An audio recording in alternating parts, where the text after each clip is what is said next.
और भारत अपना खुद ही दुश्मन है, मोदी अपने लोगों का दुश्मन है। और जिस तरह से ऑपरेशन अपने लोगों के खिलाफ उनके चल रहे हैं ना, आपकी सोच है कि वो लोग कितने परेशान हैं, डरे हुए हैं, सहमे हुए हैं, किस वक्त किसी को पकड़ लिया जाए उनको नहीं पता।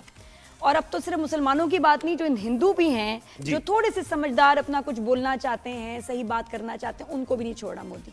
बिल्कुल ऐसे ही है। और पीछे पड़ गए हैं अभी, पीछे पड़ गए अपने जो स्टार्स कि के मुझे भी। पता था, कि ये खान्स हैं, क्योंकि मुस्लिम है तो इनके पीछे भी पड़ना है, शदीद पड़ना है। कुछ लोगों ने अपना जो था स्टेटमेंट थोड़ा लेट दिया, उनसे दिलवाया गया। और मोदी जो है अपने खान्स के, जो बॉलीवुड के उसने सीज़फायर का शुक्रिया अदा कर दिया, उस पे भी उन्हें मसला हो जी गया। जी, लीडिंग इनके जो खान एक्टर्स हैं बड़े सालों से, इसकी भी इसको तकलीफ है कि भाई ये हिंदू एक्टर्स क्यों नहीं, ये मुस्लिम एक्टर्स क्यों हैं कि जो कि सालों से बॉलीवुड पे राज कर रहे हैं, लोगों के दिलों पे राज कर रहे हैं। तो ये देखिए इनके मुंह, और इसके अलावा दूसरे लोगों के भी मुंह जो है इनको बंद कर दिया गया है कि भाई जो मैं कह रहा हूँ वो बोलो।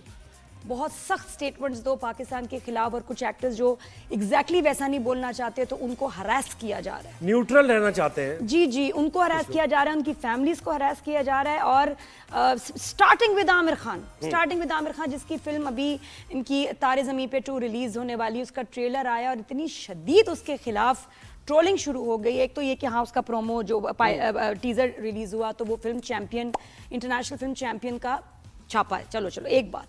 लेकिन इसके अलावा फिर आप पर्सनल हो जाएं, बाइकॉट आमिर खान। फिर उनकी एक वीडियो निकाली गई कि जो वो 2020 में टर्की गए, फर्स्ट लेडी के साथ उनकी मुलाकात हुई। पहले तो ये बड़ी क्लास की बात थी, इंडिया सेलिब्रेट कर रहा था बड़ा, और उसके 5 साल के बाद यही चीज अब आमिर खान के अगेंस्ट यूज की जा रही है। धमकियां मिल रही हैं, शदीद इनकी फैमिली को धमकियां आ रही हैं, और ऐसी नहीं हल्की फुल्की धमकी नहीं, मार देने वाले ऐसे फोन होते हैं, आपकी सोच है, काट देंगे, मार देंगे, निकल के दिखाओ। नहीं, अर्नब ने कहा है कि ये जो लाल सिंह चड्ढा बनी है, ये फ्लॉप इस वजह से हुई है कि टर्की में इसको शूट किया गया, तो इसलिए लाल सिंह चड्ढा कौन है भाई, मुस्लिम थोड़ी है। नहीं, उससे पहले तो बड़े आप टर्की की दोस्तियों की बातें होती थी। ये सडनली अब देखें कि अब ये निकाला जा रहा है, वो मवाद, वो वीडियोस, आर्टिस्ट हैं, सालों साल में तो कितना इनकी वीडियोस, चीजें, एक्सपोजर पहुंचाने का इल्जाम लगाया उन्होंने। जी जी, ये भी है इस फिल्म से। वाह वाह वाह वाह। तुर्की को आमिर खान फायदा पहुंचा रहे हैं क्योंकि लाल सिंह चड्ढा की शूटिंग तुर्की में हुई है।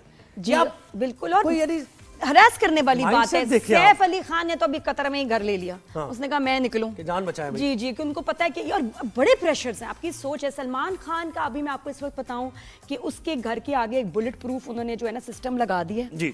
उनको डर ये कि सलमान खान को किसी वक्त भी मार सकते हैं, इतने ज्यादा पीछे पड़ गए हैं। और वो पुरानी फुटेजेस निकाली जा रही हैं कि दिखाने के लिए, लोगों को गुस्सा दिलाने के लिए कि कोई गोली मार दे, कोई इनको मार दे खुद ही। तो लोगों में नफरत बनाई जा रही है, और ये आर्टिस्ट जो ये सब खतरे में। और इनका कसूर यही है कि एक तो ये मुस्लिम्स हैं, ऊपर से बदबख्ती इनकी ये है कि जी मोदी सरकार के मुल्क में रहते हैं। और सलमान, उन्होंने क्या कहा था, उन्होंने कहा खुदा का शुक्र है कि सीज फायर हो गया, बस ये सिर्फ उन्होंने लिखा, और इतनी जान से मारने की धमकियां आई कि उन्हें ट्वीट अपना डिलीट करना पड़ गया।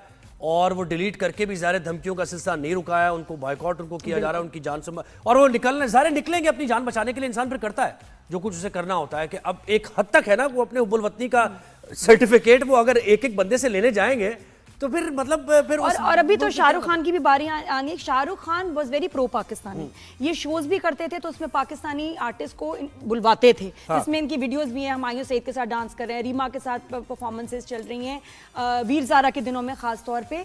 तो अभी तो वो वीडियोस ने आना है। ये अब सोचें कि इस टाइम वो किस तरह रिएक्ट करेंगे जो सालों पहले, 10 साल पहले वीडियोस बनी थी। जॉन इब्राहिम को उन्होंने तनकीद कर दिया है कि भाई इसने एक मूवी बनाई है जिसका कंटेंट कुछ ऐसा डिप्लोमेटिक, तो वो भी मूवी जो है वो कह रहे हैं कि पाकिस्तानी, ये देखिए द डिप्लोमैट, ये बनाई है मूवी। अब ये द डिप्लोमैट में क्या स्टोरी होगी उसकी कि पाकिस्तान फंडेड है या पाकिस्तान का कोई नैरेटिव वो बताने की कोशिश कर रहा है, लेकिन उसको भी तनकीद की जा रही है कि ये भी इसने ऐसी बनाई है। Bollywood has been hijacked by the government, और आप देखें कि इतने सालों से अब जो कचरा उसमें बन रहा है, एक गाना नहीं जो कि हिट हो, जो ओरिजिनल हो। और इसीलिए उनकी देखिए उनकी सारी पब्लिक शिफ्ट हो गई पाकिस्तानी म्यूजिक पे। पाकिस्तानी पॉप स्टार जिनके गानों में एक रूह है, शायरी है, ठीक है ना, फिलॉसफी है, खूबसूरती है। और इनके गाने देखें जिसमें सवाए औरतों की तजलील के कुछ नहीं है, वाहियात गाने तो हैं, चांदनी बार वाले गाने हैं, इनके बार वाले गाने, इसमें कुछ डेप्थ नहीं है। और जो बच्चे हैं वो देखो, पुराना जो इनका म्यूजिक था फिर भी उसमें कुछ था, कुछ मेलोडी थी, कोई मैसेज कुछ नहीं है, वाहियात फहाशी है। तो जाहिर बात है इनकी अब आवाम स्विच हो गई है पाकिस्तानी म्यूजिक पे, म्यूजिशियंस और क्या हमारा खूबसूरत म्यूजिक है। तो ये जो ऑपरेशन, एक मकसद मैं पहले से कह रही हूँ डे वन से कि ये सबसे बड़ी तकलीफ एक ये भी थी, मोदी को बहुत सारी तकलीफें हैं, लेकिन ये था कि जी क्यों पाकिस्तान का म्यूजिक और जो ड्रामा है और उनका कल्चर है वो इंडिया में आम होता जा रहा है, लोग देख रहे हैं, पसंद कर रहे हैं, प्यार कर रहे हैं, क्योंकि जो आप उनको ट्रैश दिखा रहे हैं they don't want to see it any more. अच्छा, इस पर हमें खुर्रम सुहेल ने ज्वाइन किया है, जो जी हाँ, तो Bollywood stars are in trouble, film ये तो है। खुर्रम, बहुत शुक्रिया Especially ये क्या खान्स को, और हमेशा हमने देखा है, ये पहली दफा नहीं है कि खान्स के ऊपर इस तरह के इल्जामात लग रहे हैं, लेकिन इस बार जरा सीरियसनेस और उसकी जो सिवियरनेस है वो बहुत ज्यादा है कि जान से मारने की धमकियां आ रही है और उनको निकलना पड़ रहा है भारत से। क्या कहेंगे? बिल्कुल, ये पहली बार नहीं है कि ऐसा हुआ, ये इससे पहले भी कई बार हो चुका है। लेकिन अफसोस की बात ये है कि आमिर खान की फिल्म का इस पूरी जंगी माहौल से कोई ताल्लुक ही नहीं था और उनको ज़बरदस्ती घसीट लिया गया, जबकि उन्होंने सब कुछ एक हुब्बे वतन जो होता है अपने मुल्क के लिए, जो वो करता है उन्होंने भी किया।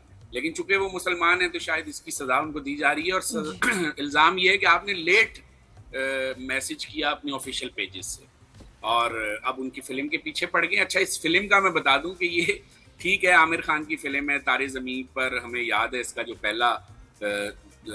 पहली जो फिल्म थी इस सिलसिले की लेकिन ये फिल्म तो कोई बहुत ज़्यादा ऐसी फिल्म भी नहीं है क्वालिटी वाइज। ये एक स्पेनिश फिल्म का 2018 में रिलीज होने वाली फिल्म का चरबा है, कॉपी है। वैसे तो, ये पता है आमिर खान का, वैसे देखा जाए जो अभी लास्ट कुछ फिल्में आई हैं they been very disappointing. Original theme जिस तरह ये मशहूर थे ओरिजिनलिटी के लिए, वो चीजें भी नहीं है। बिल्कुल, ये दूसरी तीसरी फिल्म है उनकी जो मुसलसल चरबा है, कॉपी है और कमजोर फिल्म है। तो एक तो कमजोर फिल्म है, मुझे तो ऐसा लग रहा है कि इसको चढ़ाने के लिए जोड़ दिया गया आमिर खान की इस कंट्रोवर्सी के साथ कि शायद इस फिल्म को कोई फायदा हो जाए। फिल्म भी कमजोर है और ऊपर से जो इल्जामात लगाए गए हैं वो भी इंतहाई शर्मनाक हैं। इस तरह नहीं करना चाहिए। और सैफ अली खान का जैसे अभी आप तस्करा कर रही थी, वो बेचारे भी अब दोहा कतर में उन्होंने अपना घर ले लिया है। तो मुश्किलात तो हैं। सलमान खान के साथ जो रवैया है और दीगर जो फनकारों के साथ रवैया, नसीरुद्दीन शाह कई बार बेइज्जती करवा चुके हैं लोगों से ऑन स्क्रीन। इतना बड़ा आर्टिस्ट इंडिया का, और पाकिस्तान के लोग भी उनसे मोहब्बत करते हैं, लेकिन कोई पूछने वाला नहीं। मेरे ख्याल इनको जावेद अख्तर को ही फिल्में दे देनी चाहिए, उसको हीरो बना के वो ही करे और वो खुद ही देखे। हाँ, जावेद साहब अच्छे खासे बहुत इंसानियत की बातचीत करने वाले आदमी थे। न जाने उन्हें क्या हुआ, मेरे लिए बहुत सरप्राइजिंग है कि वो, मैं 2-3 लोगों को तो देख के शदीद मुझे झटका लगा। बरखा दत्त को, वो पागल हो गई है, वो जैसे हंसती है ना करके पागल हो गई है। She is gone mad. जो उसकी ग्रेस थी एक जमाने में, एक कुछ सीरियसनेस थी, वो इट्स गॉन कंप्लीटली। वो पागल हो गई है और ऊपर से इनको भी जो देख के मैं कहती हूँ कि क्या हो गया। अच्छा, मुझे ये पता है कि खान्स पे तो पूरी इंडस्ट्री इनकी चल रही थी और खान्स इतनी मूवीज बना रहे थे, उसके बाद भी अब तो इंडस्ट्री उनकी बिल्कुल ठप, कोई देख ही नहीं रहा। तो ये जब इनको निकाल देंगे तो फिर बचेगा क्या इनके पास? नहीं, Bollywood is dead now, dying भी नहीं, मेरा ख्याल डेड हो ही चुकी है कि इनको कहा ही जाता है बस एंटी पाकिस्तान फिल्में बनाओ, बस एंटी पाकिस्तान फिल्म दिखाओ। बच्चे लोग देखना नहीं चाहते भाई। और फिर ये गलत फिगर्स रिलीज करते हैं कि इनको इतने करोड़ों का फायदा हो गया, बिलियंस है, रिकॉर्ड तो तोड़ दिए। कौन से तोड़े पता नहीं कोई। बिल्कुल, ये अभी जो फिल्म दी डिप्लोमेट इन्होंने नेटफ्लिक्स पर रिलीज की है इसी महीने, ये फिल्म जो है, इस फिल्म को देख के लगता है कि इससे अच्छा तो हमारे पाकिस्तान में बच्चे मोबाइल पे फिल्म बना लें। इस कदर कचरा स्टोरी, और उसको इन्होंने इतनी बड़ी लंबी चौड़ी कहानी बना के पेश किया है। इस्लामाबाद में इंडियन हाई कमीशन से कैसे एक लड़की को वाघा बॉर्डर पार कराना है, मुसलमान लड़की है जो यहाँ गलती से इसमें पाकिस्तान की कौन सी हिमायत कर दी जो वो तनकीद कर रहे हैं? मुझे तो ये समझ नहीं आ रहा।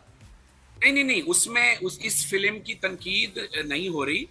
इस फिल्म को तो बहुत पसंद किया जा रहा है और ये बॉक्स ऑफिस पे बहुत हिट है इस वक्त इंडिया में। चूंकि ये पाकिस्तान के खिलाफ दिखाया है कि पाकिस्तान जो है वो वहाँ कोई कानून का दौरा ही नहीं है और कोई भी आके हमला कर देगा, जबकि खुद ही दिखा रहे हैं फिल्म के अंदर कि अदालत प्रोटेक्ट कर रही है, हमारी सिक्योरिटी एजेंसियां प्रोटेक्ट कर रही हैं, और साथ में ये भी दिखा रहे हैं कि राह चलते लोग आके उनके कॉन्वॉय पे हमला कर रहे हैं और फिर उनका एक इंडियन डिप्लोमेट बड़ी जद्दोजहद मेरे से ख्याल उस ये लड़की मोदी को स्क्रिप्ट भागा लिखता होगा और भेजता होगा कि ये फिल्म बनाओ, ये लिखो उसमें ये, जी, और जी। हीरो वो खुद लगे। मतलब बिल्कुल बचकाना, प्रोपेगेंडा के भी कुछ एथिक्स होते लेकिन हैं आप ना। देखें कि आप बनाएं प्रोपेगेंडा। इस नफरत में कितना जी। नुकसान हुआ है भारत के बिजनेस को। उनकी बड़ी कहते हैं नहीं, ना, रूह पुरानी थी एक भारत। history थी, हाँ। India was known by Bollywood के गाने, स्टोरीज, एक्टिंग सब खत्म हो गया, बर्बाद हो गई है इंडस्ट्री इस शख्स की वजह से। इंतहा एक। पसंदी और कितना आप damage जो करती है, गाने, खुरम मैं कहती कि जो गाने आप इनके पिछले दिनों आए हैं उसमें सवाए आइटम नंबर्स के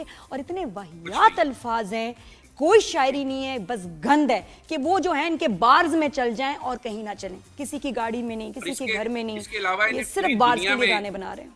बिल्कुल पूरी दुनिया में इनको मार पड़ रही है, इनका बॉक्स ऑफिस नीचे आ रहा है। स्ट्रीमिंग पोर्टल्स जब से आए हैं इनकी अजारादारी खत्म हो गई। नेटफ्लिक्स पे देखिए और- जो ये द रॉयल्स आई है, कितनी बुरी तरह पिटी है, कितनी बुरी इनके फ्लॉप हो रही है। जो भी नेटफ्लिक्स पे फिल्म आ रही है गालियां कि what the hell is this, फिर भी समझ नहीं आ रही। तो अब इनको सोचना चाहिए, इंडिया की जो लोकल इंडस्ट्रीज बाकी काम कर रही हैं वो इनसे बहुत बेहतर हैं। तो बॉलीवुड के लिए लम्हा फिक्रिया है, ये प्रोपेगेंडा वॉर से निकले और जो आर्टिस्टों का, फनकारों का काम होता है जोड़ने का, वो करे, ना कि तोड़ने का। हुकूमतें तो बदलती रहती हैं, हमारे भी तो फिल्म मेकर हैं, जंग हमारी भी तो हुई है। बिल्कुल, मैं हमने खुरम भी कहती तो हूँ असल में मिसाइल क्या खाए। इनके लिए बुरा कहें, ये इनके लिए खुद ही एक अजाब है। ये बस भुगते damage तक पहुंच जाएंगे ना, जी, फिर जी। कहीं जाके रियलाइजेशन होगी कि हमने क्या कर बिल्कुल, दिया। और अपने इनके हाथ से पास अपना जो घर। इनके लोगों के पास रिलीफ था ना, पाकिस्तानी ड्रामे, पाकिस्तानी गाने, संगीत, शायरी, वो जो इन्होंने बंद किए, इन्होंने ऐसा जैसे अपने लोगों के लिए ना ऑक्सीजन बंद कर दी। हालांकि अब वो ये जोड़ने का और ही बाइस अब ये था। और फ्रस्ट्रेट होंगे, आपके यहाँ और बुराइयां पैदा होंगी। जो आपके गाने और जो आप एक एग्रेशन दिखा रहे हैं अपने फिल्मों में, इससे क्राइम बढ़ेगा, फ्रस्ट्रेशन बढ़ेगी, आपके लोग एक दूसरे से लड़ेंगे, मारेंगे एक दूसरे। जी